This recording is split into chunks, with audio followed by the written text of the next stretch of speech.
Support for this episode is provided by PowerPro. PowerPro, engineered performance. Hey everyone, and welcome back to the shop. My next furniture build is going to be a chest of drawers, and I'll be using undermount drawer slides, which I've never used before. So I'm going to school here on a piece of shop furniture. I'll be using the Blum Tandem Plus Blum Motion drawer slides. They're 15 inch. One of the important things you need to know, if you're using 15-inch drawer slides, make your drawer 15 inches deep. Another important thing is the thickness of the material that you're building your drawer with. I'm using 5/8 material, and if you're using 5/8, you want to make your drawer a 1/2 inch smaller than your drawer opening. I've already cut the parts of the drawer to size. The next step is to cut the groove to accept the bottom. We'll go ahead and do that, assemble the drawer, and then install it in the cabinet. With undermount drawer slides, you need a 1/2 inch space between the drawer bottom and the bottom of the drawer. So I've set the fence at a 1/2 inch and lowered the blade to a 1/4 inch. I'll make one pass on a piece of scrap wood and one pass on all 4 drawer parts.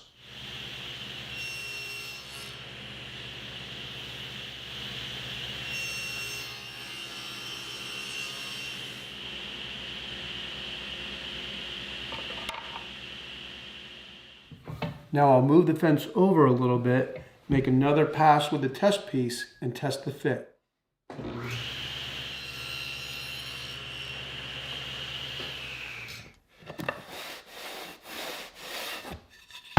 Okay, and that looks pretty good, and you can see that I have the 1/2 inch needed for the drawer slide, and that's because I moved the fence over and not in. Now I can cut the second pass on all 4 drawer parts.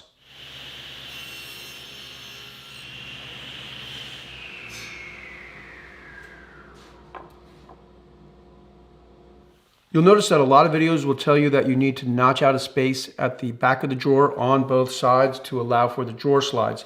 I like to build drawers a little bit differently by ripping this piece completely off, and that way the drawer bottom can slide into the drawer after the drawer is built. To do that, I'll simply measure down to where the groove starts, which is 8 5/8. I'll set my fence and cut it off.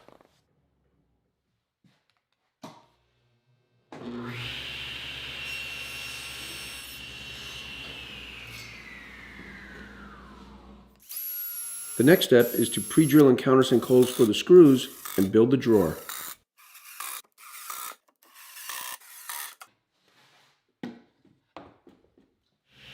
With the drawer built, I'll cut the bottom to width. Then I'll drop the bottom in place, trace a line at the back, and make the cut on the table saw.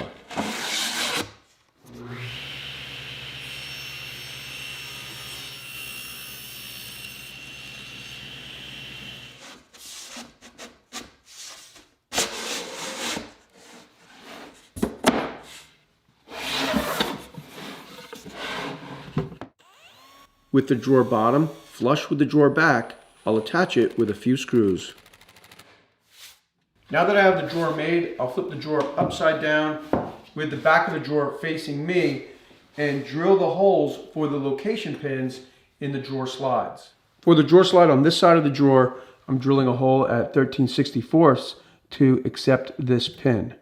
To find the location to drill the hole, I'll put the drawer slide in position, push it up against the back of the drawer, and give it a little tap.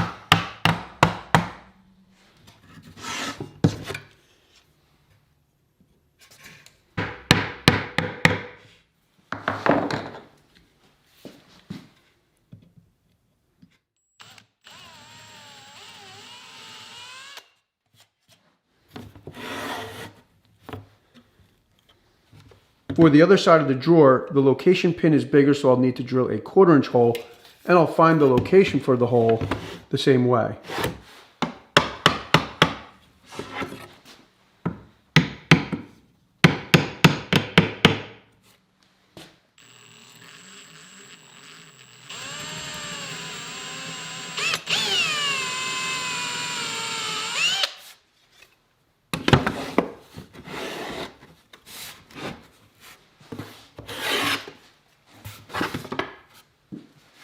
The next step is to attach the clips at the front and I'll use a self-centering drill bit to pre-drill holes for the screws.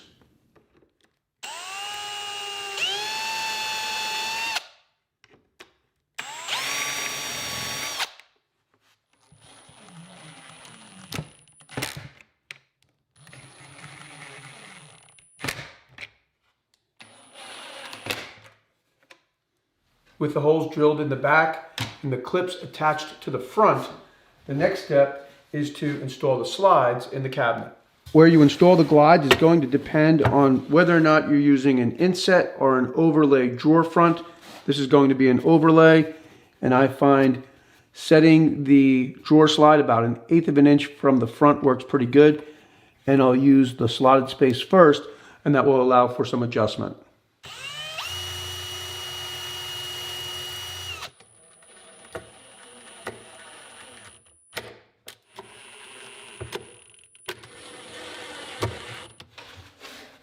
Okay, now I can put the drawer into the cabinet and push it until the slides lock into the clips at the front.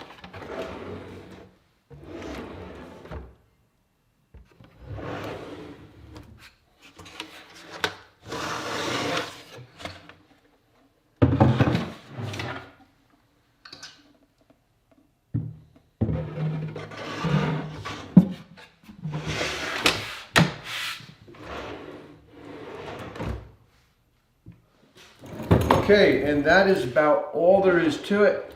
It's really pretty simple once you get the hang of it and get some practice. I should add that there are two different series of drawer slides. You have the H series and the F series. If you're using 1/2 inch to 5/8, use the H series drawer slides. If you're using 5/8 to 3/4, use the F series. One more thing, if you're using 3/4 inch sides for your drawers, make the drawer 3/8 smaller than your drawer opening. If you're using 5/8 like I did here, make your drawer 1/2 of an inch smaller than your drawer opening. And if you're using 1/2 inch material for your sides, make the drawer 5/8 of an inch smaller than your drawer opening. So I found it helpful to watch a few videos. Two of those videos that were really helpful was one by Sean Boyd and another one by cabinetparts.com, and I'll have links to those videos in the description below. And last, all the people who thought that I built the thickness planer cabinet too low a few weeks ago, you are absolutely right. I did have a reason for it, but it turned out to not be a good reason. So I'm adding 11.5 inches to the height of that cabinet simply by building this cabinet here, and that gave me the opportunity to get some practice with these drawer slides. So I hope you found this video helpful. As always, thanks for tuning in, and I'll see you next time. Before you start your next project, visit my website and check out my professional woodworking plans. The detailed instructions, along with material lists and free video tutorials on YouTube, will help you build a project that will last a lifetime.